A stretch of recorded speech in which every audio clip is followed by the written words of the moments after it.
नमस्कार, जय हिंद, राम राम सभी बच्चों को। कैसे हैं आप सभी? उम्मीद करता हूं अच्छे होंगे, स्वस्थ होंगे, बेहतर होंगे। मैं आप सभी का एजुकेटर संदीप सिवाच स्वागत करता हूं आप सभी बच्चों का आज के अपने इस हरियाणा जी के सेशन में। तो जितने भी बच्चे मेरे साथ जुड़ चुके हैं, उम्मीद करता हूं ऑडियो वीडियो एकदम परफेक्ट होगी, क्लियर होगी, ओके होगी। तो मेरे बच्चों, पिछली क्लास में जो हमने बातें डिस्कस की थी वो झीलों को लेकर की थी। झील जिसे हम इंग्लिश में लेक बोलते हैं, और तमाम ज़िले हरियाणा की हम पढ़ चुके थे जो एग्जाम में आपसे पूछी जाएंगी। गुरुग्राम जिले के अंदर जितनी ज़िले थी, फरीदाबाद के अंदर जितनी ज़िले हैं, नू जिले के अंदर जितनी ज़िले हैं, यानी कि हर ज़िले से जितनी भी ज़िले हमारे एग्जाम के पॉइंट ऑफ व्यू से पूछने लायक थी, वो सारी की सारी ज़िले पिछली क्लास में मैं आप लोगों को कवर करवा चुका था। तो अपना जो ये टॉपिक चला हुआ है, इस टॉपिक का नाम है drainage system of Haryana, Haryana का अपवा तंत्र। और हरियाणा का अपवा तंत्र में एक पार्ट और हमारा बचता है, उस पार्ट को आज हम कंप्लीट करेंगे। उसके बाद अपना ये टॉपिक फिनिश होगा और फिर हरियाणा की ज्योग्राफी में एक नए टॉपिक की शुरुआत करेंगे। जो बच्चों हमारा बचता है topic drainage system of Haryana के अंदर, उसका नाम है canal system of Haryana. Haryana का जो नहर तंत्र होगा, नहरें आप सभी जानते होंगे जिसे इंग्लिश में कैनाल बोलते हैं। नदी और नहर के अंदर क्या डिफरेंस होता है ये आप अच्छे से जानते होंगे कि नदी जो है वो जल का बहता हुआ प्राकृतिक रूप होता है, और नहर जो होती है मेरे बच्चों वो जल का बहता हुआ कृत्रिम रूप होता है। तो नहर जो है वो अपना रास्ता खुद नहीं बनाती, बल्कि इंसान के द्वारा, मानव के द्वारा उनको रास्ता बना के दिया जाता है। तब जाके वो पानी जो है वो एक निश्चित रास्ते में फ्लो करेगा, निश्चित पाथ के ऊपर फ्लो करेगा। उसी कृत्रिम रूप से बहते हुए जल को हम क्या बोलेंगे? नहर बोलेंगे। तो बच्चों, नहर आज हम डिस्कस करेंगे। हरियाणा की जो महत्वपूर्ण नहरें हैं उनको पढ़ने के बाद अपना ये टॉपिक क्या होगा? फिनिश होगा। ठीक है, चलेगा। फिर हेडिंग डालिएगा।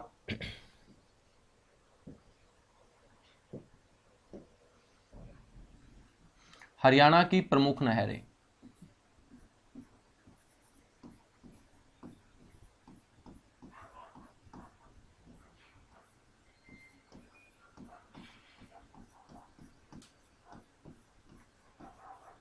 हरियाणा की प्रमुख नहरें हम पढ़ेंगे।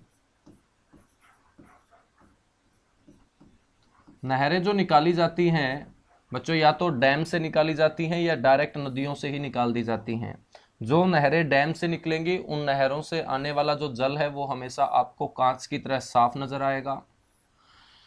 और जो नहरें डायरेक्ट नदियों से निकाल दी जाती हैं बच्चों, उनका जो जल होगा वो आपको थोड़ा सा मैला नजर आएगा, गंदा नजर आएगा, मिट्टी मिला नजर आएगा। नहरें आपकी कच्ची भी हो सकती हैं, नहरें आपकी पक्की भी हो सकती हैं। कच्ची नहरों का जो जल होगा वो हमारा बच्चों पीने लायक जल नहीं होता है, मिट्टी मिला हुआ जल होगा। पक्की नहरों के अंदर जो जल होता है वो सारा का सारा जल पेयजल की समस्या को दूर करने के उद्देश्य से क्षेत्रों के अंदर पहुंचाया जाता है। तो अपने हरियाणा के अंदर काफ़ी नहरें हैं। एक बार मैं आपको सारी की सारी नहरों के नाम बता देता हूं, कौन कौन सी नहरें हम पढ़ने वाले हैं। उसके बाद एक एक नहर को डिस्कस करेंगे। सबसे पहले हम पढ़ेंगे मेरे बच्चों पश्चिमी यमुना नहर।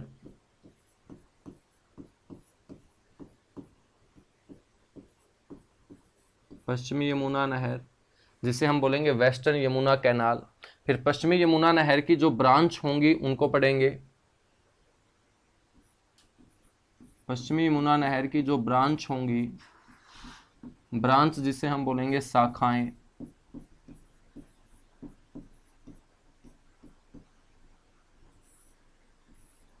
उन शाखाओं में बच्चों हम बात करेंगे, एक तो सिरसा ब्रांच की। ब्रांच का मतलब है शाखा जो पानी प्राप्त करेगी पश्चिमी यमुना नहर से। एक हम बात करेंगे सिरसा ब्रांच की। एक होगी बच्चों जवाहरलाल नेहरू ब्रांच।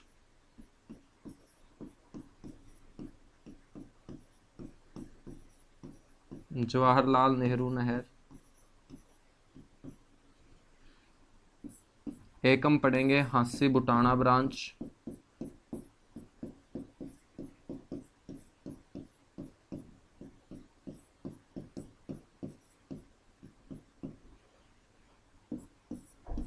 एक हम पढ़ेंगे बच्चों दिल्ली ब्रांच।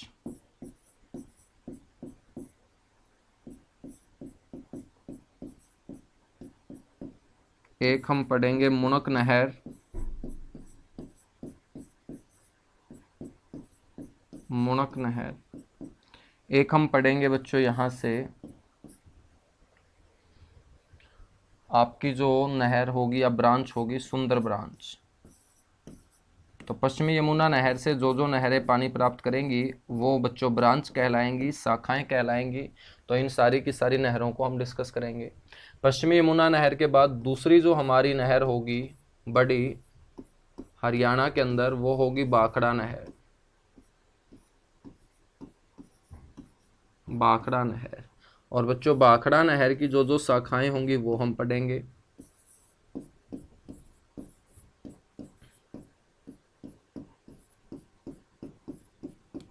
शाखाएं या ब्रांच। भाखड़ा नहर की जो ब्रांच है बच्चों, उसमें सबसे पहले हम पढ़ेंगे एक तो नरवाना नहर या नरवाना ब्रांच बोल सकते हो। नरवाना ब्रांच के बाद हम पढ़ेंगे बरवाड़ा ब्रांच।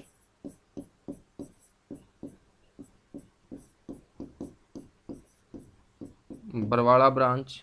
बरवाड़ा ब्रांच के बाद हम पढ़ेंगे बच्चों जूइन ब्रांच, या आप नहर भी बोल सकते हो, एक ही बात है। एक होगी बच्चों भिवानी ब्रांच।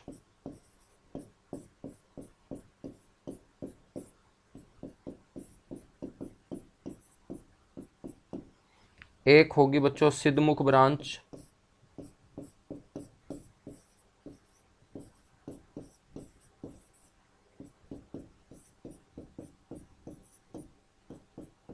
सिद्धमुख ब्रांच, ठीक है। एक होगी लोहारू नहर।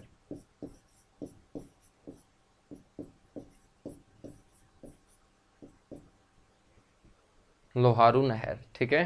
तो ये दो नहरें और इन दो नहरों से निकलने वाली कुछ और नहरें, ये हम डिस्कस करेंगे। उसके बाद बच्चों हम बात करेंगे तीसरे नंबर पे जो नहर हम पढ़ेंगे वो होगी हमारी गुड़गांव नहर।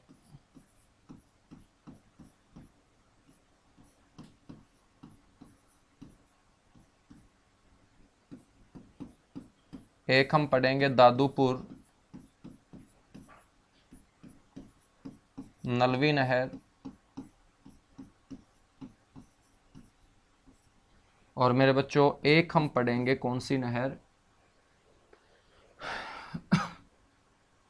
जिसके ऊपर विवाद है हरियाणा और पंजाब का, उसको बोलते हैं Sutlej Yamuna link, SYL, Sutlej Yamuna link नहर। तो इस नहर के ऊपर बच्चों बहुत बड़ा विवाद है हरियाणा और पंजाब का, ठीक है।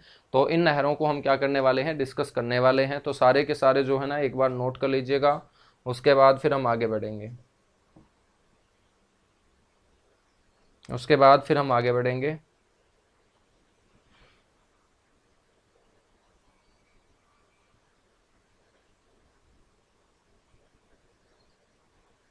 और सबसे पहले जिस नहर को हम डिस्कस करेंगे मेरे बच्चों, वो आपकी नहर होगी वेस्टर्न यमुना कैनाल, पश्चिमी यमुना नहर हम पढ़ेंगे।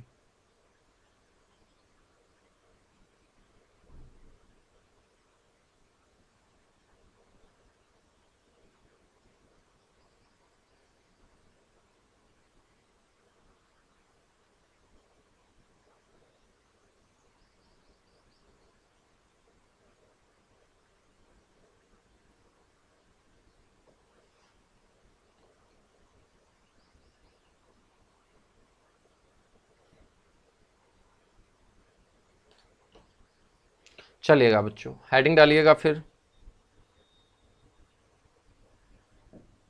सबसे पहले आप लोगों को पढ़ाने वाला हूं वेस्टर्न यमुना कैनाल, पश्चिमी यमुना नहर।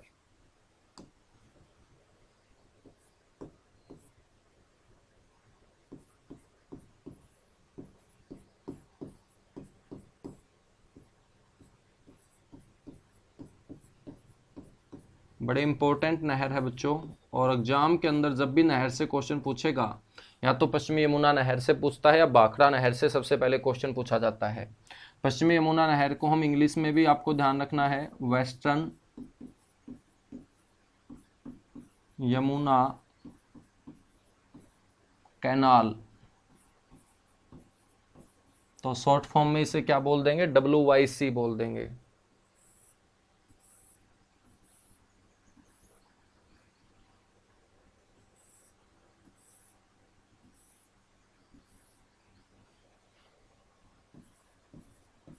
अब देखिएगा पिछली क्लास जिस जिस बच्चे ने अटेंड की थी, तो मैंने आपको पिछली क्लास में बताया था मेरे बच्चों एक डैम, कौन सा डैम? ताजे वाला डैम। तो मैंने आपको पिछली क्लास में एक डैम पढ़ाया था, और ये जो डैम है बच्चों, इसका नाम मैंने आपको बताया था ताजे वाला।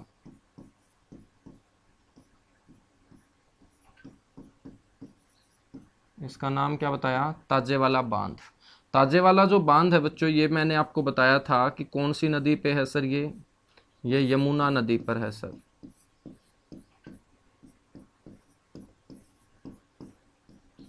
ये भी मैंने बताया था कि ये ताजे वाला जो बांध है बच्चों, ये कब बना था सर? ये बना था 1873 ईस्वी के अंदर। ठीक है। इसी ताजे वाला बांध से बच्चों क्या किया गया, एक नहर निकाल दी गई राइट हैंड दिशा में। जो राइट हैंड दिशा में जाएगी बच्चों, तो राइट हैंड वाली दिशा मैं आपको पहले ही बता चुका हूं कि उल्टे हाथ वाली दिशा हमेशा पूर्व होती है, तो इसको बोल दिया हमने पूर्वी नहर। क्या बोल दिया? पूर्वी नहर। अब ताजे वाला जो बांध है ये कौन सी नदी के ऊपर है? यमुना नदी के ऊपर। तो इस पूर्वी नहर के अंदर आने वाला जो पानी है वो कौन सी नदी का पानी होगा? यमुना नदी का। तो यमुना नदी का पानी जब ये नहर लेती है तो बच्चों इसका नाम रखा जाता है ईस्टर्न यमुना कैनाल, पूर्वी यमुना नहर। ठीक है। तो पूर्वी यमुना नहर इसका नाम क्यों पड़ा, समझ चुके हो? बिल्कुल समझ चुके हैं सर, क्योंकि ये ताजे वाला बांध से राइट हैंड दिशा में गई है। तो एक नहर फिर ताजे वाला बांध से बच्चों लेफ्ट हैंड दिशा में गई। कौन सी दिशा में गई? लेफ्ट हैंड दिशा में गई। जो लेफ्ट हैंड दिशा में जाएगी बच्चों, तो लेफ्ट हैंड दिशा कौन सी होगी आपकी सर? लेफ्ट हैंड दिशा जो होगी हमारी, उसका नाम होगा पश्चिम। तो इसको हमने बोल दिया पश्चिमी यमुना नहर। ये दोनों की दोनों नहरें ताजे वाला बांध से एक साथ निकाली गई थी बच्चों। और जब ये दोनों की दोनों नहरें एक साथ निकाली गई थी, ये निकाली गई थी कब? 1879 ईस्वी के अंदर। कब निकाली गई थी? 1879 ईस्वी के अंदर दोनों की दोनों नहरों को मेरे बच्चों एक साथ निकाला गया था। अब ताजे वाला बांध से आप राइट हैंड दिशा में देखोगे तो आपको नजर आएगा उत्तर प्रदेश। क्या नजर आएगा? उत्तर प्रदेश। तो पूर्वी यमुना नहर के द्वारा कौन से राज्य के अंदर सिंचाई की जाती है? उत्तर प्रदेश राज्य के अंदर।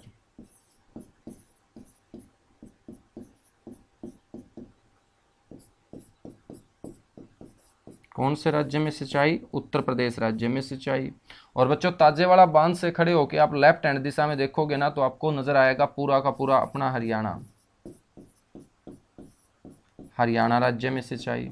तो मैं आपसे क्वेश्चन पूछूं कि 1879 के अंदर उत्तर प्रदेश के खेतों को सींचने के उद्देश्य से जो नहर निकाली गई थी, उस नहर का नाम क्या था? तुम बोलोगे पूर्वी यमुना नहर। मैं आपसे पूछूं हरियाणा क्षेत्र के खेतों में पानी पहुंचाने के उद्देश्य से कौन सी नहर ताजे वाला बांध से 1879 के अंदर निकाली गई थी मेरे बच्चों? तो तुम बोलोगे वो है पश्चिमी यमुना नहर, वेस्टर्न यमुना कैनाल, हरियाणा राज्य में।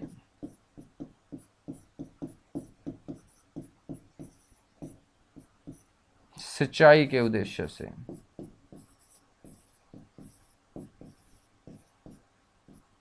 ठीक है। अब ताजे वाला जो बांध है इसका रिप्लेसमेंट कौन है बच्चों?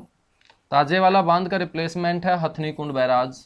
तो आज जो ये दोनों की दोनों नहरें हैं, ये कहां से निकलती हैं? हथनी कुंड बैराज से। क्योंकि ताजे वाला बांध तो पुराना हो चुका था, मैंने आपको डैम में पढ़ाया भी था। और ताजे वाला बांध का रिप्लेसमेंट, ताजे वाले बांध को बदलने के लिए ही बच्चों एक बैराज बनाया गया था। उसी को हम मछुआरों का संरक्षण स्थान बोलते हैं, हथनी कुंड बैराज के नाम से उसे जाना जाता है। ठीक है। तो ये आपको दो तीन बातें मोटी मोटी ध्यान रखनी है। अब सारी की सारी बातें हम डिस्कस करेंगे यहाँ पर।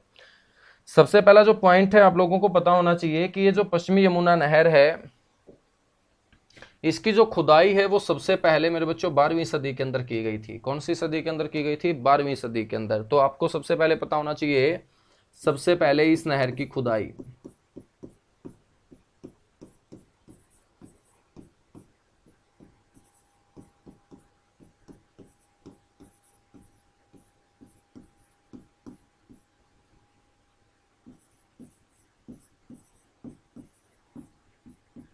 तो मेरे बच्चों सबसे पहले इस नहर की जो खुदाई है वो कौन सी सदी के अंदर?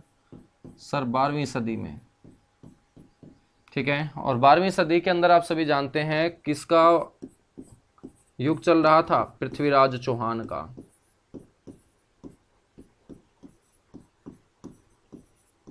तो पृथ्वीराज चौहान के समय ही मेरे बच्चों इस नहर की सबसे पहले खुदाई की गई थी, लेकिन इसको मंजिल तक नहीं पहुंचाया गया था, इसके अंदर पानी नहीं आया था, ये बीच क्षेत्रों के अंदर कहीं कहीं से खोद के छोड़ दी गई थी। उसके बाद बच्चों ये अपना अस्तित्व खोती चली जाती है।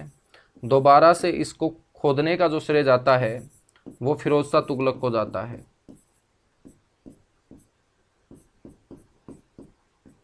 दोबारा से इसकी जो खुदाई है बच्चों वो 14वीं सदी के अंदर करवाई जाती है।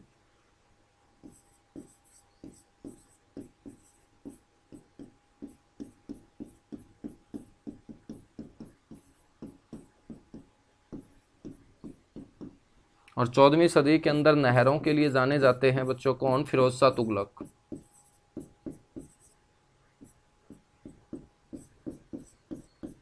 फिरोज शाह तुगलक द्वारा भी दोबारा से जब इसकी खुदाई करवाई गई तो इसको मंजिल पर नहीं पहुंचाया गया, इसके अंदर पानी नहीं आया था बच्चों, इसको किसी डैम से किसी नदी से नहीं जोड़ा गया था। और जब तक किसी नहर को नदी या डैम से नहीं जोड़ेंगे तब तक उस नहर के अंदर पानी नहीं आएगा।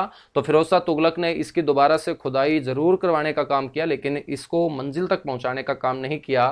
फिर हम बात करते हैं 19वीं सदी के अंदर। 19वीं सदी के अंदर 30 दिसंबर 1803 को बच्चों अंग्रेजों ने अपने हरियाणा के ऊपर अधिकार कर लिया था। एक संधि हुई थी, सुरजीअंजन गांव की संधि, हम हिस्ट्री में पढ़ेंगे। और उस संधि की बदौलत ही मराठों ने अपना जीता हुआ उत्तर भारत का जो क्षेत्र है वो अंग्रेजों को सौंपने का काम किया था। उत्तर भारत में ही अपना हरियाणा आता है, तो अपने हरियाणा के ऊपर अंग्रेजों का जो अधिकार है, ब्रिटिश ईस्ट इंडिया कंपनी का जो अधिकार है बच्चों, वो सुरजीअंजन गांव की संधि के बाद 30 दिसंबर 1803 को हो जाता है। और अंग्रेज बड़े चालाक थे, अंग्रेजों ने सोचा कि इस हरियाणा क्षेत्र के अंदर जो जमीन है वो जमीन बड़ी उपजाऊ है और यहाँ पर हम बहुत ज़्यादा अनाज उत्पादित करके हम अपनी जो अर्थव्यवस्था है उसको और मजबूत बना सकते हैं यदि हम एक बड़ी नहर हरियाणा क्षेत्रों को पानी पहुंचाने के उद्देश्य से करवा दे। तो बच्चों फिर अंग्रेजों ने अपने दो बड़े इंजीनियर बुलाए। दो बड़े इंजीनियर जो बुलाए थे ये बंगाल से बुलाए गए थे, जिनमें एक का नाम GR बलेन था और एक का नाम था रैनी। बच्चों ये जो फिरोज शाह तुगलक के द्वारा नहर की खुदाई दोबारा से 14वीं सदी के अंदर करवाई गई थी बच्चों, धीरे धीरे इसके अंदर अवसाद बढ़ता चला जाता है। सेडिमेंट, कूड़ा करकट, गंदगी जो खोदी गई थी ये नहर फिरोज शाह तुगलक के द्वारा 14वीं सदी में, धीरे धीरे कूड़ा करकट गंदगी जमा होने के कारण ये पूर्ण रूप से बंद हो जाती है। ये जो पूर्ण रूप से बंद हुई थी ये 1750 में हुई थी।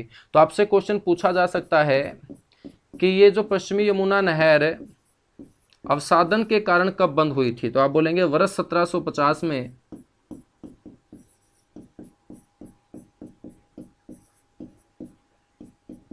अवसादन के कारण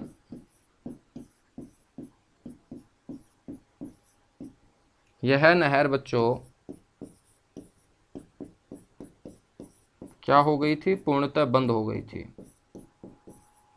ठीक है। फिर बात करते हैं 19वीं सदी की। 19वीं सदी के मध्य में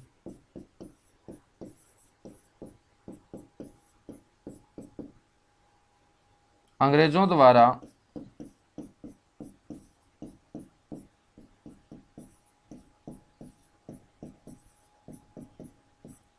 इस नहर की जो खुदाई है वो दोबारा से करवाई जाती है।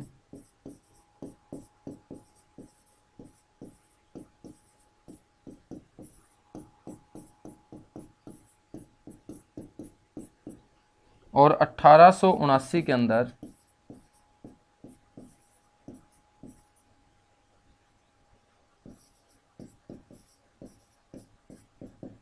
GR बलेन वह रैनी नामक इंजीनियरों ने GR बलेन और एक क्या था मेरे बच्चों, रैनी था, इन दोनों के दोनों ब्रिटिश इंजीनियरों ने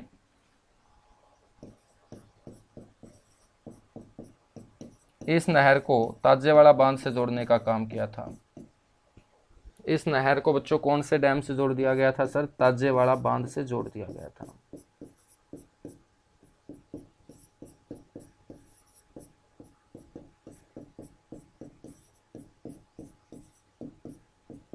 ठीक है।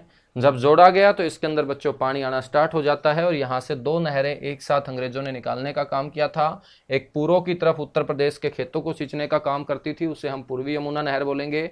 एक लेफ्ट हैंड दिशा में बच्चों हरियाणा के खेतों को सींचने का काम करना स्टार्ट कर देती है, उसे हम वेस्टर्न यमुना कैनाल, पश्चिमी यमुना नहर बोलते हैं। ठीक है।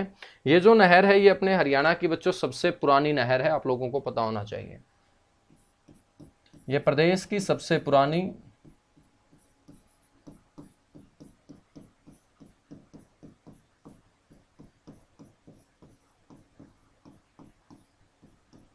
और सबसे लंबी नहर है।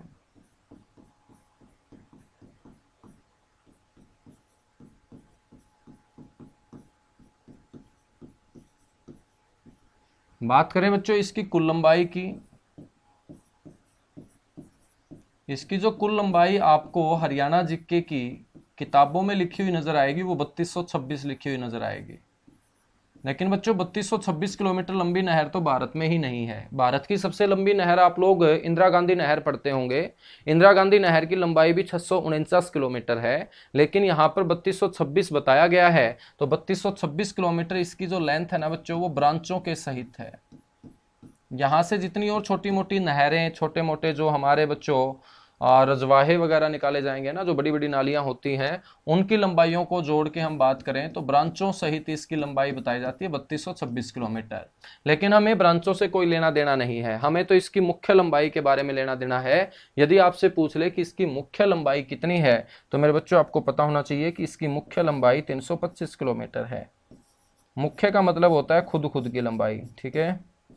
ब्रांचों को यदि हम छोड़ दें और सिर्फ इसकी मुख्य लंबाई के बारे में हम जानना चाहें तो इसकी मुख्य लंबाई है मेरे बच्चों 325 किलोमीटर। और इससे लंबी नहर हरियाणा के अंदर कोई और नहीं है, कोई और नहीं है। ठीक है। 325 किलोमीटर आपको पता होना चाहिए। तो जल्दी से नोट कर लीजिएगा, ये हमारा कंप्लीट हो चुका है वेस्टर्न यमुना कैनाल, पश्चिमी यमुना नहर। हम बात करें ये हरियाणा की कितने हेक्टेयर भूमि को सींचती है बच्चों, तो आपको ये भी पता होना चाहिए लगभग 5 लाख हेक्टेयर भूमि को ये सींचती है।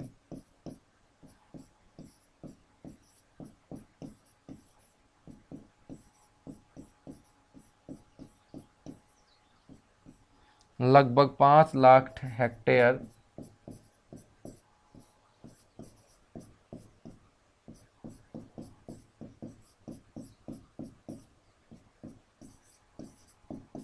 भूमि को मेरे बच्चों ये सींचती है, ये भी आपको पता होना चाहिए। ठीक है। तो कीजिएगा जल्दी से नोट। अब हम इसकी ब्रांच पढ़ेंगे। क्या पढ़ेंगे? ब्रांच पढ़ेंगे बच्चों।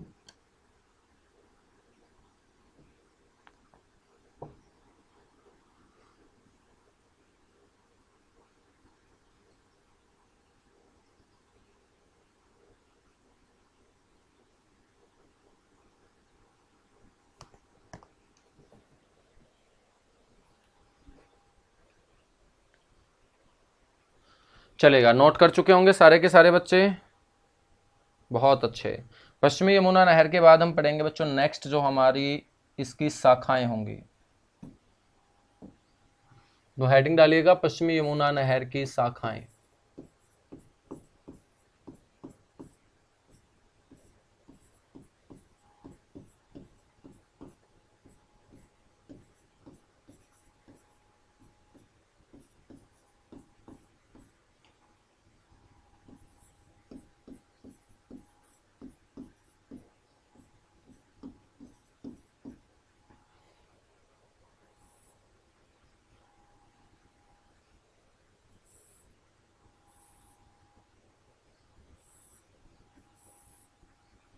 पश्चिमी यमुना नहर की शाखाओं में मेरे बच्चों सबसे पहले आपको ध्यान रखना है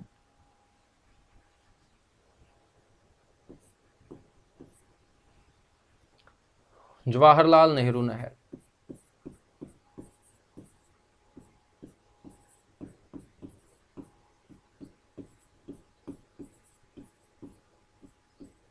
जवाहरलाल नेहरू नहर। तो सबसे पहला क्वेश्चन तो ये बनेगा अपना कि जवाहरलाल नेहरू नहर पानी कौन सी नहर से प्राप्त करती है? आपको बोलना है पश्चिमी यमुना नहर से। जवाहरलाल नेहरू जो नहर है बच्चों, ये आपको पता होना चाहिए कि दक्षिण हरियाणा के जिलों को पानी उपलब्ध करवाने का काम करती है।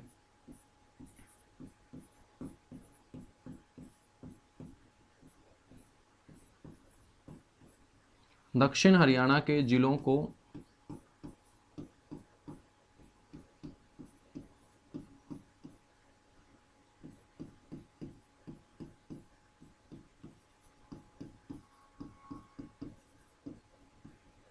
अपना जल या पानी उपलब्ध करवाती है बच्चों।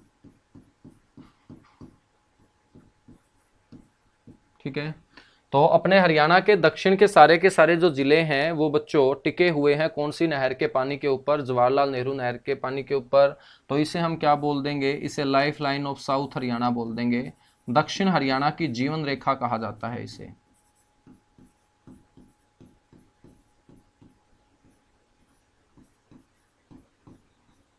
दक्षिण हरियाणा की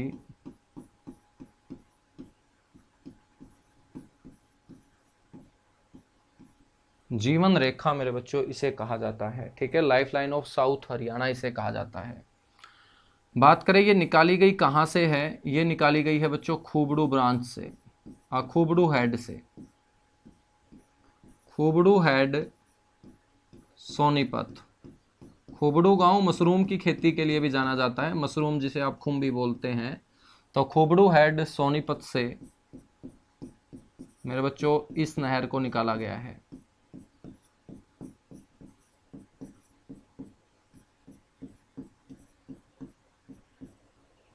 ठीक है, हम बात करें तो दक्षिण हरियाणा के जिलों में बच्चों सबसे जो महत्वपूर्ण जिला है वो हमारा कौन सा होगा? जो सबसे ज्यादा सूखा रहता है वो हमारा महेंद्रगढ़ रहेगा। कौन सा रहेगा? महेंद्रगढ़। तो आपको पता होना चाहिए कि सबसे ज्यादा जो पानी इस नहर से प्राप्त होता है वो कौन से जिले के खेतों को प्राप्त होता है? महेंद्रगढ़ जिले के खेतों को प्राप्त होता है। ठीक है, तो आपसे क्वेश्चन यदि एक जिले का नाम लेके पूछे कि बताइएगा जवाहरलाल नेहरू नहर कौन से जिले के अंदर सिंचाई करने का काम करती है, तो बच्चों यदि एक जिले का नाम आपसे पूछे ना तो सबसे पहले आपको तवज्जो देनी है, प्रेफरेंस देनी है किसको? महेंद्रगढ़ को, महेंद्रगढ़ को। ठीक है, तो खूबड़ू हेड सोनीपत से इसे निकाला गया है। हम बात करें तो इस नहर में सबसे पहले जो पानी छोड़ा गया था ना,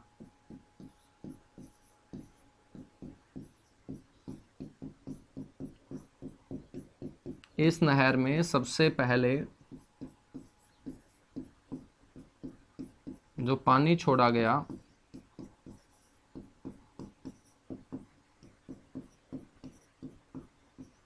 बच्चों वो 1976 में छोड़ा गया था, 1976 ईस्वी के अंदर छोड़ा गया था। ठीक है, लेकिन हम बात करें तो महेंद्रगढ़ के लोगों को इस नहर की जरूरत का जो आभास हुआ था वो कब हुआ था? ये बड़ा इंपॉर्टेंट क्वेश्चन है। महेंद्रगढ़ के लोगों को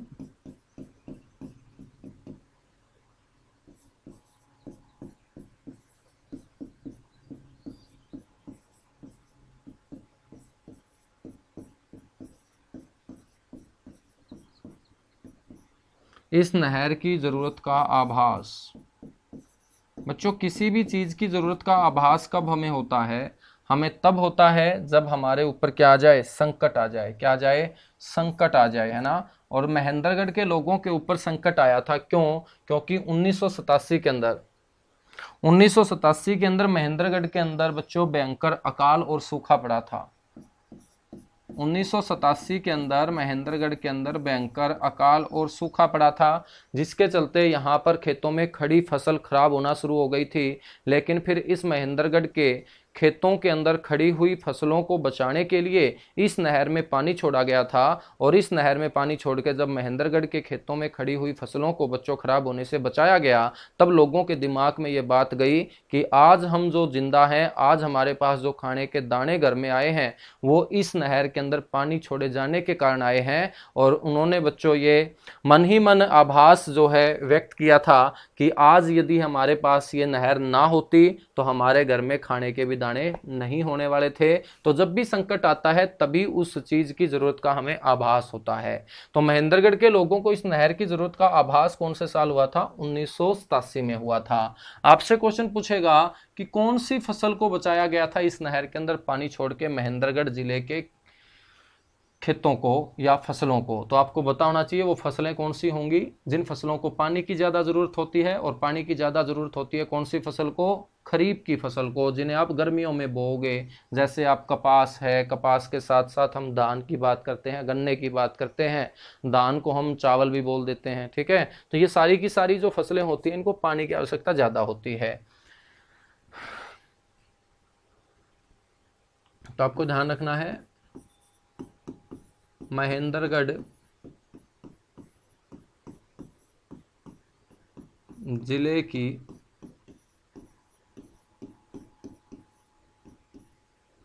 खरीफ फसलों को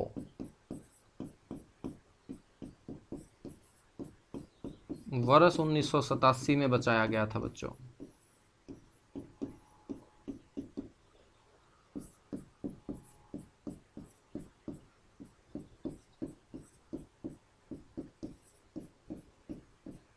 वर्ष 1987 के अंदर बचाया गया था, ठीक है। तो ये थी आपकी जवाहरलाल नेहरू पहली ब्रांच, आपको ध्यान रखनी है। सेकंड जो ब्रांच है बच्चों वो है सिरसा ब्रांच। सिरसा जो ब्रांच है ये भी पानी प्राप्त करती है किससे? पश्चिमी यमुना नहर से। बात करें सिरसा ब्रांच के बारे में तो बस एक पॉइंट आपको ध्यान रखना है कि ये निकाली कब गई थी? वर्ष 1896 में।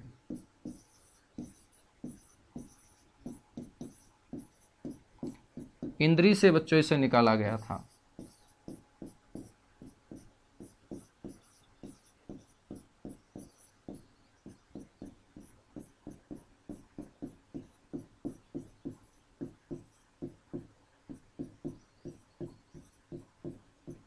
इंद्री करनाल से इसे निकाला गया था, ठीक है। नेक्स्ट है बच्चों हांसी ब्रांच।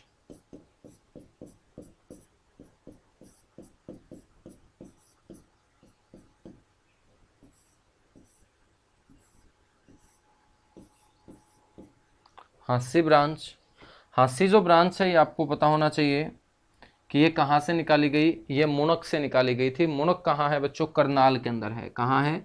करनाल के अंदर है। तो ये निकाली गई थी कब? वर्ष 1959 के अंदर। तो ये जो डीपली मैं बातें आपको बता रहा हूँ ये आपके एग्जाम में ही बड़ी इंपॉर्टेंट रोल अदा करेंगी बच्चों। आसान आसान क्वेश्चन कभी सिलेक्शन नहीं देते हैं, सिलेक्शन हमेशा मुश्किल चीज़ें देती हैं, ठीक है। और मुश्किल चीज़ें वो होती हैं जो आज तक हमने ना पढ़ी हो और आपने ये बातें आज तक नहीं पढ़ी हैं, इसीलिए मैं तुम्हें पढ़ा रहा हूँ। तो वर्ष 1959 ईस्वी में मुनक नामक गांव से बच्चों इसे निकाला गया। मुनक भी कौन से जिले का गांव है? करनाल जिले का गांव है। एक मुनक पंजाब में है लेकिन ये करनाल वाला मुनक है बच्चों।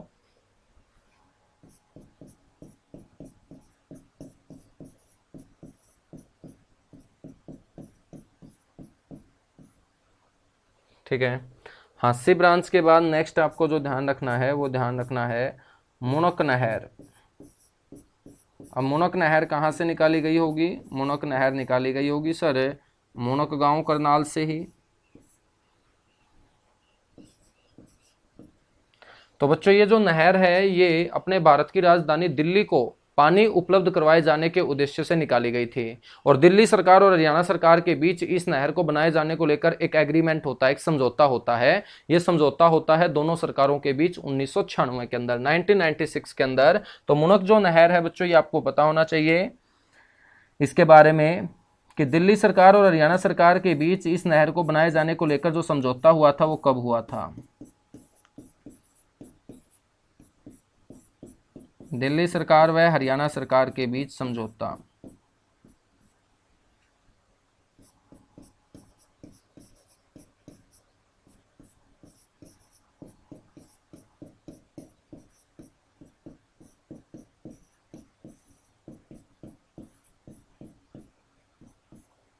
बच्चों ये समझौता हुआ था वर्ष 1996 में। वर्ष 1996 में, ठीक है। और इस नहर का जो निर्माण कार्य है वो शुरू कर दिया गया था 2003 में।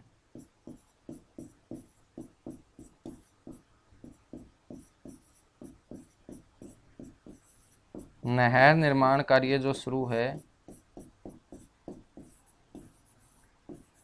ये वर्ष 2003 के अंदर। और बच्चों ये वर्ष 2012 से क्या है, नहर स्टार्ट हो जाती है। अब ये जो नहर है मुनक नहर, ये हाईलाइट होती है कब? ये हाईलाइट होती है जाट आरक्षण के दौरान। हरियाणा के अंदर जब मनोहर लाल खट्टर ने पहली बार सीएम पद की शपथ ली थी, तो बच्चों सीएम पद की शपथ लेते ही कई समस्याओं का सामना करना पड़ा था मनोहर लाल खट्टर को। एक तो आप सभी को पता होगा कि बरवाड़ा के अंदर जो रामपाल जी महाराज थे उनके साथ पंगा हो गया था, है ना। फिर बच्चों डेरा सच्चा सौदा आश्रम भी जो प्रकरण है वो मनोहर लाल खट्टर की सरकार में हुआ। और इन दोनों प्रकरण के बीच में बच्चों जाट आरक्षण भी हुआ था। और जाट आरक्षण के दौरान जब जाटों की बात सरकारें नहीं सुन रही थी, तो बच्चों फिर जाटों ने अपनी बात सुनवाने के लिए दिल्ली के नेताओं के ऊपर बच्चों एक प्रतिबंध लगाने का क्या कर लिया था, फैसला ले लिया था। और ये फैसला ये था कि जो दिल्ली है वो बेचारी सारी की सारी डिपेंड है कौन सी नहर के ऊपर? मुनक नहर के ऊपर। दिल्ली के सारे जो लोग हैं, दिल्ली के अंदर जो सारे के सारे नेता, जो पूरा का पूरा वीवीआईपी कल्चर है बच्चों, उसको बिना पानी के तो काम नहीं चलने वाला, तो मुनक नहर ही उसको पानी देती है। तो जाटों ने बोला कि ऐसे तो ये हमारी बात नहीं सुन रहे हैं, ये हमारी बात तब सुनेंगे जब हम दिल्ली जाने वाले पानी को ही रोक लेंगे। तो उन्होंने मुनक नहर के ऊपर जाके बच्चों पानी को रोकने का ऐलान कर दिया था। तब जाके सबसे पहले यहां पर किसानों के ऊपर और जाटों के ऊपर बच्चों क्या चलवाई थी? गोलियां चलवाई थी। ठीक है, तो ये जो मुनक नहर है ये उस समय हाईलाइट होती है पूरे हरियाणा और उत्तर भारत के अंदर जब जाट आरक्षण हुआ था। बच्चों देखिएगा, दिल्ली के लिए जब पानी उपलब्ध कराती है मुनक नहर, तो इसे हम क्या बोल देंगे? इसे दिल्ली की जीवन रेखा बोल देंगे। ठीक है, तो आपको यहां नोट करके एक बात लिख लेनी है कि दिल्ली की जीवन रेखा कौन सी नहर को बोलते हैं? मुनक नहर को बोलते हैं। Life line of Delhi.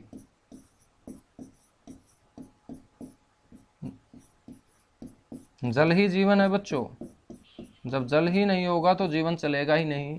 तो दिल्ली की जो लाइफ लाइन होगी, जीवन रेखा होगी,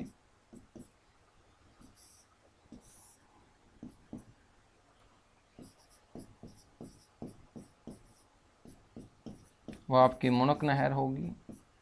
ठीक है, जो निकाली गई है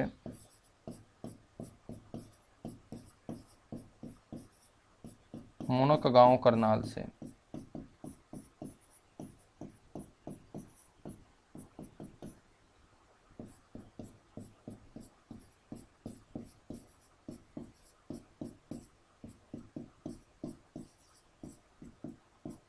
जो मुनक गांव करनाल से बच्चों निकाली गई है। ठीक है, तो ये मैंने आपको 4 ब्रांच इसकी पढ़ा दी है। और उसके अलावा 2 ब्रांचों के नाम ध्यान रखने हैं। वो 2 ब्रांच कौन सी हैं?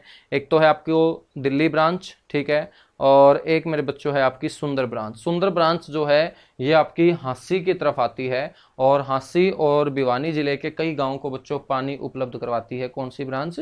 सुंदर ब्रांच। ठीक है, तो ये है हमारी पहली नहर पश्चिमी यमुना नहर, और पश्चिमी यमुना नहर की ये है सारी की सारी शाखाएं। जल्दी से कर लीजिएगा नोट। अब पढ़ेंगे भाखड़ा नहर। कौन सी नहर पढ़ेंगे बच्चों? भाखड़ा नहर पढ़ेंगे।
चलेगा, नोट कर चुके होंगे मेरे बच्चों।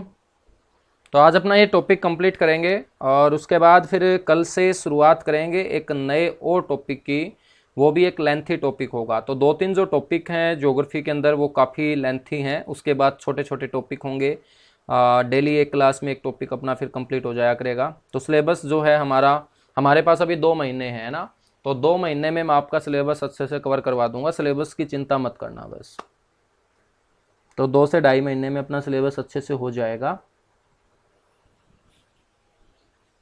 और पढ़ाई को अच्छे से ही पढ़ना चाहिए ना। सिलेबस के चक्कर में ऐसा नहीं है कि सिलेबस तो बच्चों में 1 महीने में भी करवा सकता हूँ और सिलेबस मैं 4 महीने में भी करवाता हूँ या 5 में भी करवाता हूँ या 6 में भी करवाता हूँ ना, क्योंकि वो डिपेंड करता है कि आप सिलेबस को कैसे डिफाइन करते हैं। मेरे शब्दों के अंदर तो सिलेबस की जो परिभाषा है वो ये है कि जैसा हम क्लास में पढ़ें वैसा पेपर में हमें मिलना चाहिए, वही सिलेबस है।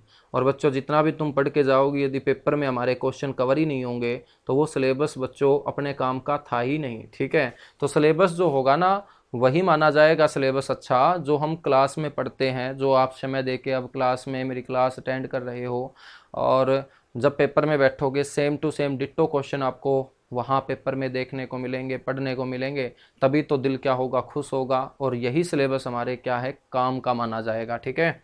तो मैं आपको काम का सिलेबस करवा रहा हूँ, मैं आपको फॉर्मेलिटी वाला सिलेबस नहीं करवा रहा हूँ। अक्सर आप देखते होंगे ऑफलाइन एकेडमीज़ के अंदर, है ना, कि सिलेबस जो वहाँ करवाया जाता है वो थोड़ा सा फॉर्मेलिटीज़ टाइप करवाया जाता है, क्योंकि एक तो बच्चा ही नहीं पढ़ना चाहता, बच्चा ही चाहता है कि मेरे को बस मात्र 20-25 पेज पढ़ने को मिल जाए और 20-25 पेज पढ़ने के बाद मेरे को नौकरी मिल जाए। तो ऐसा तो होने वाला नहीं है मेरे बच्चों, क्योंकि 20-25 पेज पढ़ के नौकरी मिलने वाला जो दौर था वो 1990 का दौर था मेरे बच्चों। अब आप 2022 में जी रहे हो, तो आपको तब तक पढ़ना पड़ेगा जब तक आपका पेपर नहीं हो जाता, और जब तक आप नौकरी नहीं लग जाते तब तक आपका सिलेबस भी पूरा नहीं होगा। बस आपको सिलेबस को माइंड में नहीं लेके आना है, आपको डेली जितना पढ़ने को मिले उतना आपको पढ़ते जाना है, जितना आपको नया सीखने को मिले उतना आपको सीखते जाना है। और ये हमें पढ़ना होगा, ये हमें सीखना होगा। कब तक हमें सीखना होगा? तब तक जब तक हमारे घर में क्या नहीं आ जाती, नौकरी नहीं आ जाती, बस, ठीक है। यही सिलेबस की डेफिनेशन है। आगे बढ़ेंगे, फिर हम पढ़ेंगे अब भाखड़ा नहर। सेकंड जो नहर है भाखड़ा पढ़ेंगे और उसकी ब्रांच के बारे में कुछ क्वेश्चन डिस्कस करेंगे।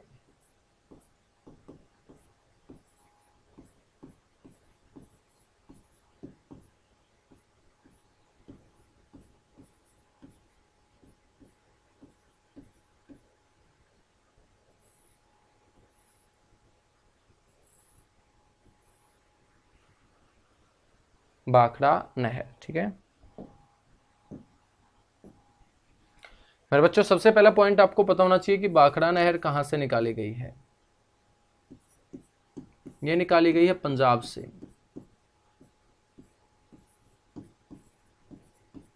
पंजाब राज्य में सतलुज नदी के ऊपर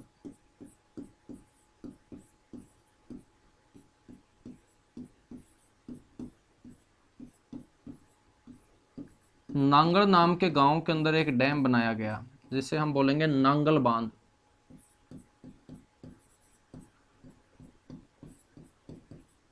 और नांगल बांध बनाकर ही बच्चों इसको निकाला गया है, ठीक है। तो पंजाब राज्य में सतलुज नदी पर नांगल बांध बनाकर इसको क्या है, निकाला गया है।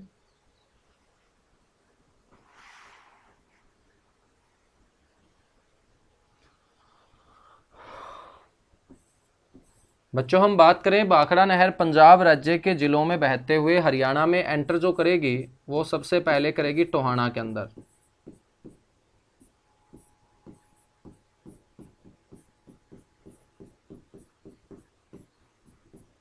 हरियाणा में जो सबसे पहले प्रवेश करेगी बच्चों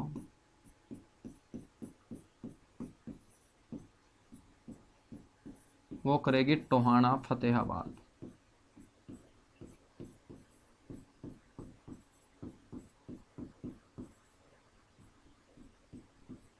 टोहाना फतेहाबाद, ठीक है।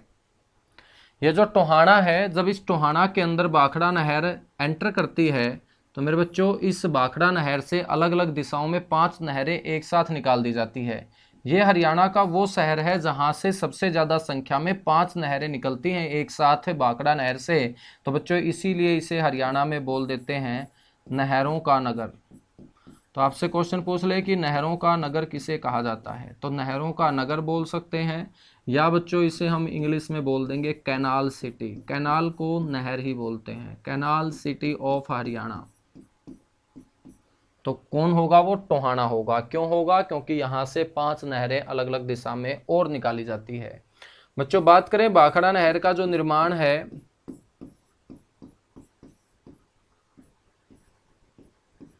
वो 1954 के अंदर हुआ था।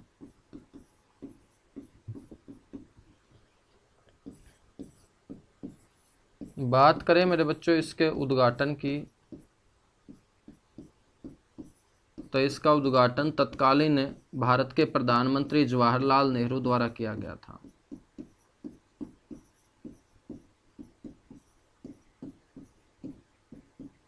बच्चों भाखड़ा जो नहर है ये हरियाणा की लगभग 6 लाख हेक्टेयर भूमि को सींचने का काम करती है।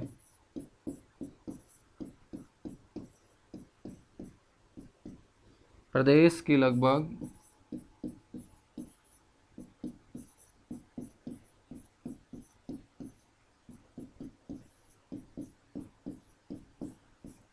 6 लाख हेक्टेयर भूमि को क्या है सर, सींचती है।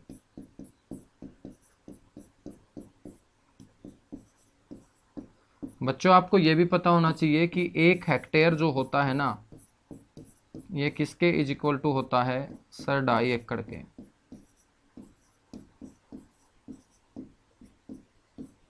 एक हेक्टेयर जो होता है वो किसके इज इक्वल टू होता है, 2.5 एकड़ के इज इक्वल टू होता है। इसकी जो ब्रांच है वो हम पढ़ेंगे, भाखड़ा नहर की कौन कौन सी ब्रांच हैं। ब्रांच में बच्चों सबसे पहले आपको ध्यान रखना है नरवाना ब्रांच।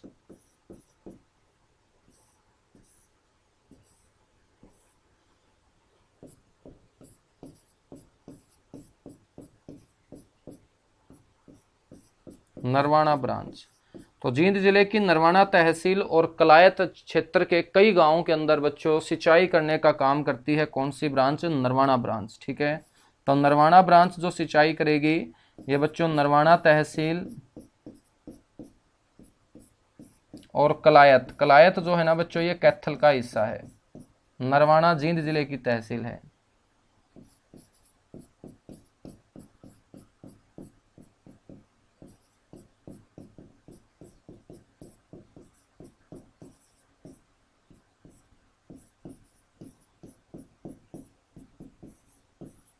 बच्चों आपसे पूछा जाएगा कि ये जो नरवाना ब्रांच है इसकी क्षमता कितनी है, इसकी कैपेसिटी कितनी है।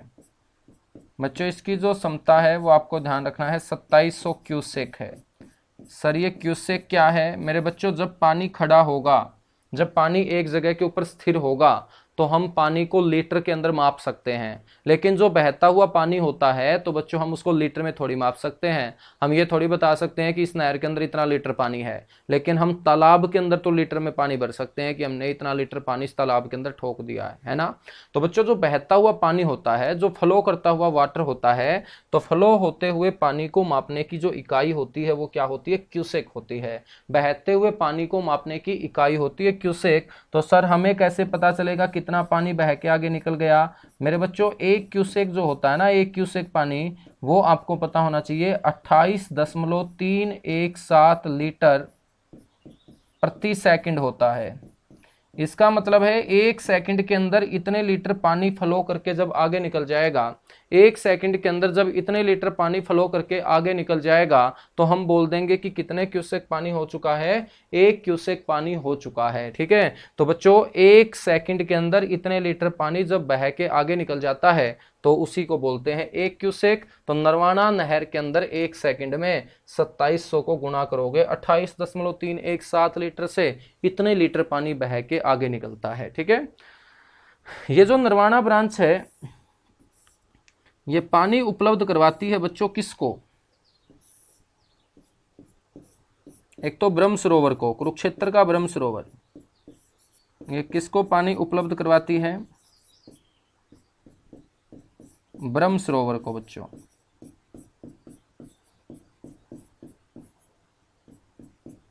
और ब्रह्म सरोवर कहाँ है ये तो बताने की जरूरत नहीं होगी तुम्हें, भगवान ब्रह्मा को समर्पित ये सरोवर कुरुक्षेत्र के अंदर है। और एक है मेरे बच्चों पुंडरीक सरोवर।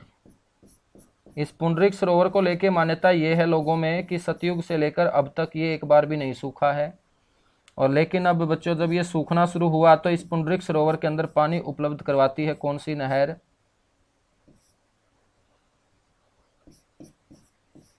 नरवाना नहर। और ये पुंडरीक सरोवर आपका पुंडरीक कैथल के अंदर है।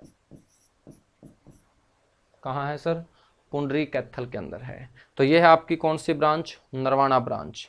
नरवाना ब्रांच के बाद पढ़ेंगे सेकंड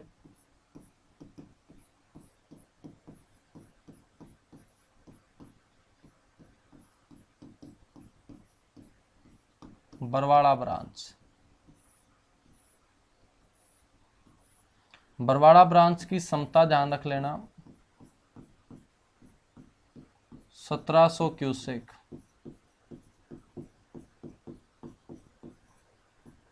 कितने क्यूसेक, 1700 क्यूसेक।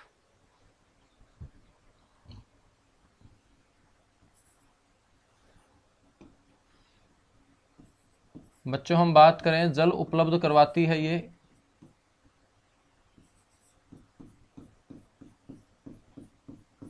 बरवाड़ा तहसील का एक गांव खेद्दड़, खेद्दड़ के अंदर बना हुआ है Rajiv Gandhi thermal power plant, जिसे उत्तर भारत की मेगा परियोजना के नाम से जाना जाता है।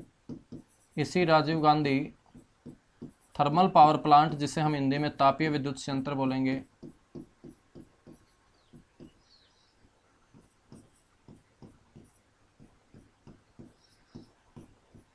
तो Rajiv Gandhi thermal power plant में जल आपूर्ति देने का काम बरवाड़ा ब्रांच करती है बच्चों। कौन सी ब्रांच करती है, बरवाड़ा। अब हम बात करें तो और कौन सी ब्रांच थी इनमें से, इसमें से बच्चों हमने नरवाना पढ़ ली है, बरवाड़ा पढ़ ली है। अब हम पढ़ेंगे जूही ब्रांच। कौन सी ब्रांच पढ़ेंगे, जूही ब्रांच। तो नेक्स्ट जो है तीसरे नंबर पे वो है जूही नहर। जूही जो है ना मेरे बच्चों, ये भिवानी जिले का क्षेत्र है जूही। जूही नहर की कुल लंबाई आपको पता होनी चाहिए एक तो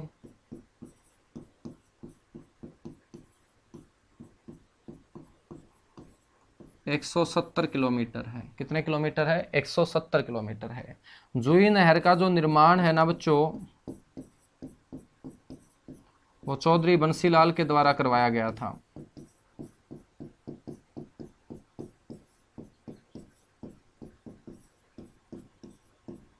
चौधरी बंसीलाल के द्वारा।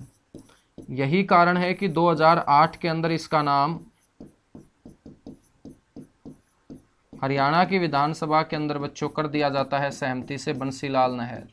तो जूही नहर को बंसीलाल नहर के नाम से भी जाना जाता है। ठीक है सर, ये जो जूही नहर है ये कहाँ पर सिंचाई करती है, तो जूही जो नहर है बच्चों ये आपको ध्यान रखना है, ये भिवानी रेवाड़ी रेलमार्ग के साथ लगते खेतों को सींचने का काम करती है। भिवानी रेवाड़ी रेलमार्ग के साथ लगते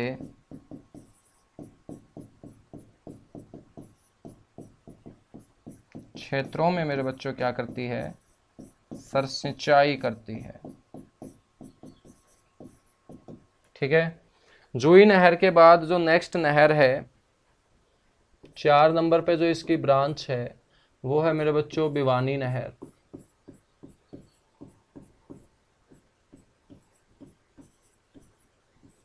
भिवानी नहर में बस एक पॉइंट आपको ध्यान रखना है, एक तो इसकी कुल लंबाई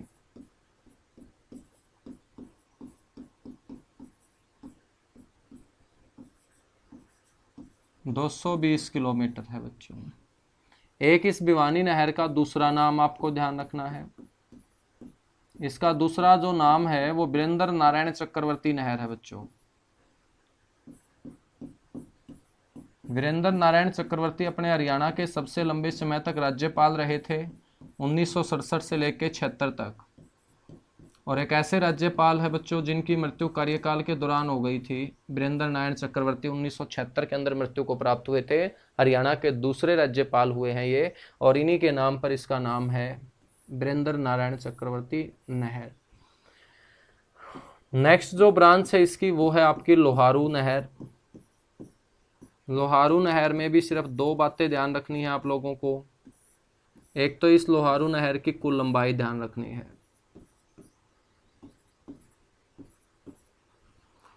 कुल लंबाई जो है बच्चों इसकी है 225 किलोमीटर।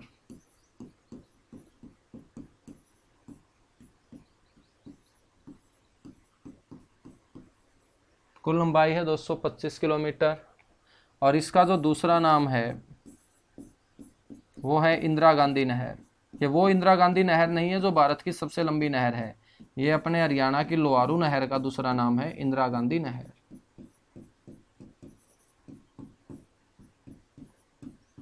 इसे बोलते हैं इंदिरा गांधी नहर बच्चों, ठीक है। तो ये अपनी भाखड़ा की क्या थी, ब्रांच थी। ये हमारी भाखड़ा की क्या थी, ब्रांच थी। इनके अलावा हमें ध्यान रखना है तीसरी जो नहर मैंने आपको बताई थी, गुड़गांव।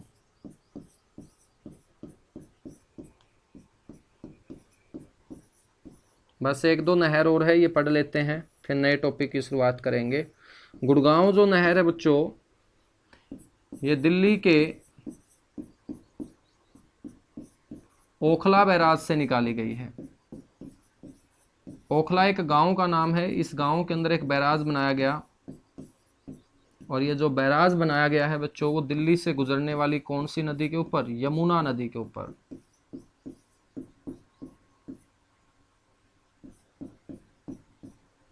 तो दिल्ली के ओखला बैराज जो यमुना नदी के ऊपर बनाया गया है, वहां से निकाली गई है गुड़गांव नहर। बच्चों बात करें तो फरीदाबाद, फरीदाबाद से अलग हुआ पलवल, पलवल के साथ सीमा बनाता नूह, और नूह अलग हुआ गुरुग्राम से। इन चार जिलों के अंदर सिंचाई करने का काम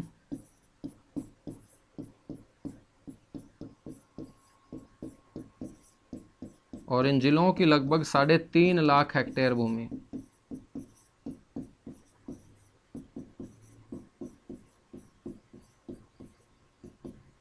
3.5 लाख हेक्टेयर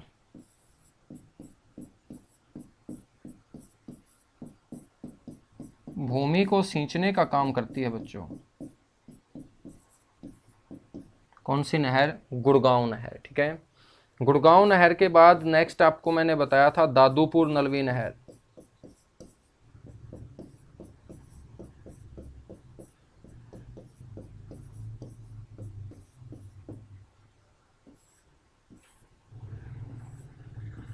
दादूपुर नलवी नहर, ठीक है। बस आपको ध्यान रखना है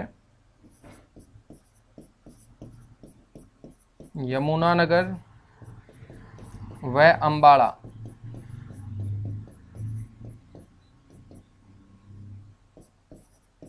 जिलों में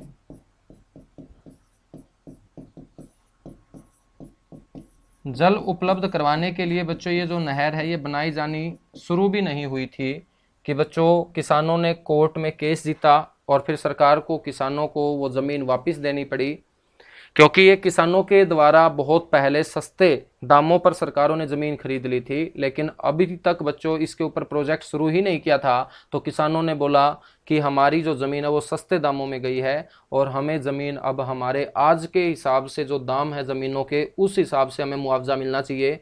तो बच्चों केस कर जाते हैं, और केस कर जाते हैं किसान, तो किसान केस जीत जाते हैं कोर्ट के अंदर। जीतने के बाद बच्चों ना तो वो ज़मीन देते हैं और ना वो पहले वाले पैसे देते हैं सरकार को, ठीक है। तो जल उपलब्ध करवाने हेतु ये जो प्रोजेक्ट है ये शुरू भी नहीं हुआ था। तो बच्चों अब ध्यान रखना है कि यह परियोजना अब समाप्त कर दी गई है। अब आपसे क्वेश्चन पूछेगा हाल ही में कौन सी नहर को लेकर परियोजना समाप्त की गई, आप बोलेंगे दादूपुर नलवी नहर, जो जल उपलब्ध करवाने वाली थी यमुनानगर और अंबाला जिले के अंदर। बस लास्ट नहर पढ़ा रहा हूं बच्चों, उसके बाद टॉपिक होगा कंप्लीट, और वो है SYL। SYL इसको बोलते हैं सतलुज यमुना लिंक।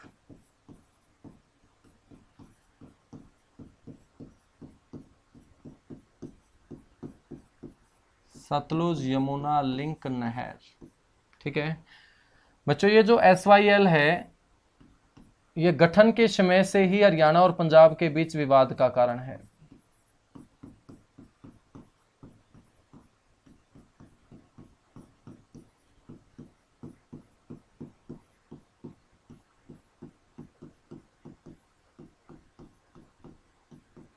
हरियाणा व पंजाब के बीच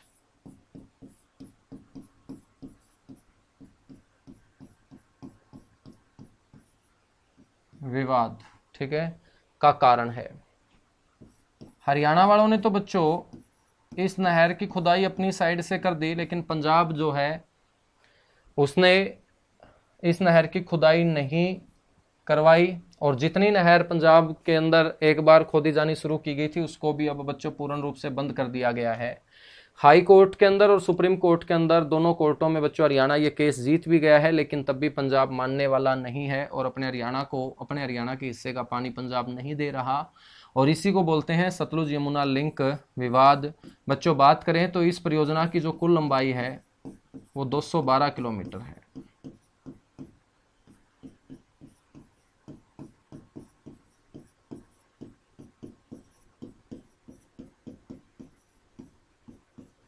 परियोजना की जो कुल लंबाई है वो कितनी है सर? 212 किलोमीटर है, और 212 में से हम बात करें तो अपने हरियाणा में 91 किलोमीटर है, ठीक है, और बाकी जो शेष है बच्चों वो कहाँ है? ये पंजाब के अंदर है, ठीक है। तो 212 में से 91 माइनस कर लेना, बाकी बची हुई जो है लंबाई इसकी कहाँ है? पंजाब के अंदर है। तो अपना ये टॉपिक होता है कंप्लीट। उम्मीद करता हूँ बड़ा मजा आया होगा तुम्हें ये पूरा का पूरा टॉपिक समझ गए। ड्रेनेज सिस्टम ऑफ हरियाणा हमने शुरू किया था, और नदियों से मैंने शुरू किया था इसको, फिर नदियों के ऊपर डैम बनाए हमने, फिर झीलें पड़ी, और आज हमने नहर को फिनिश कर लिया है। तो कल की क्लास में एक नए टॉपिक की शुरुआत करेंगे, जैसा तुम बोलोगे उसी टॉपिक को बच्चों कल हम शुरू कर लेंगे, ठीक है। तो कल तुम जो भी टॉपिक तुम्हें मुश्किल लगे ज्योग्राफी में वो मेरे को बता देना, उसी टॉपिक की हम शुरुआत कर लेंगे, ठीक है। Thank you, bye bye, good luck, आप सभी को ढेर सारा प्यार। आप ऐसे ही पढ़ते रहो, आगे बढ़ते रहो। Thank you.